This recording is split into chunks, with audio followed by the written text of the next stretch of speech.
Σου γράφω, αγαπητέ Θεόφιλε, με τη σειρά τα όσα συνέβησαν ανάμεσά μας, για να γνωρίσεις την απόλυτη αλήθεια όλων των πραγμάτων.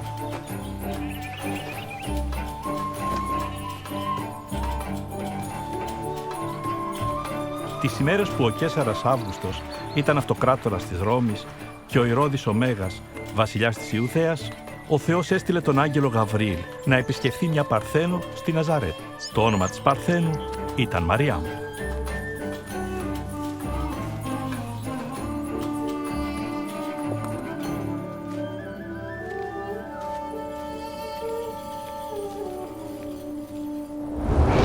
Μη φοβάσαι, Μαριάμ, επειδή βρήκες χάρη από το Θεό. Θα μείνεις έγκυος και θα γεννήσεις ένα γιο και θα ονομάσεις αυτόν Ιησού.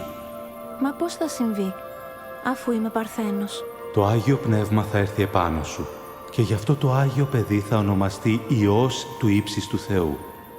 Η βασιλεία του δεν θα έχει τέλος. Η Μαριάμ πήγε να δει την εξαδέλφη της Ελισάβετ, που παρόλο ότι ήταν ηλικιωμένη, ο Θεός έκανε με θαύμα να μείνει και αυτή έγκυος. Ελισάβετ! Μαριάμ! Εξαδέρφη Μαριάμ! Είσαι η πιο ευλογημένη από όλες τις γυναίκες. Και ευλογημένο το παιδί που θα γεννήσεις. Διότι μόλις άκουσα το χαιρετισμό σου, το παιδί μέσα μου σκύρτησε από αγαλίαση. Η ψυχή μου δοξάζει πάντα τον Κύριο.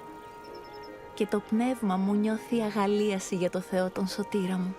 Από τώρα θα με μακαρίζουν όλες οι γενιές.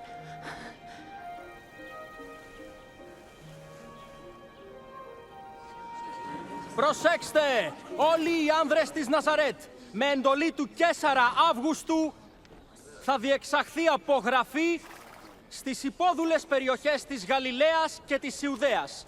Όλοι οι άνδρες πρέπει να καταγραφούν στο χωριό ή την πόλη που γεννήθηκαν οι πρόγονοί τους.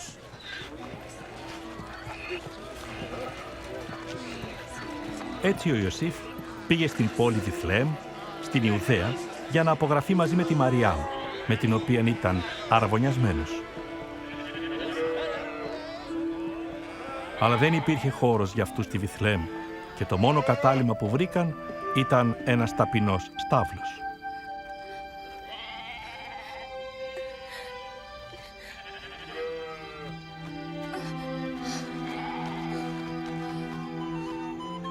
Υπήρχαν κάποιοι βοσκοί σε εκείνα τα μέρη που φύλαγαν τα κοπάδια τους τη νύχτα. Ξαφνικά, ένας άγγελος του Θεού εμφανίστηκε σε αυτούς και η δόξα του Θεού έλαμψε πάνω τους.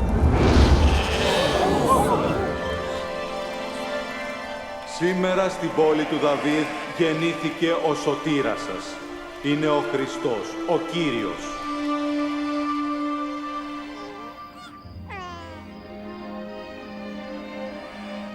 Οι βοσκοί έτρεξαν να δουν το νεογέννητο μωρό στη φάτνη. Ήταν οι πρώτοι που διέδωσαν τα καλά νέα ή το Ευαγγέλιο της γέννησης του σωτήρα.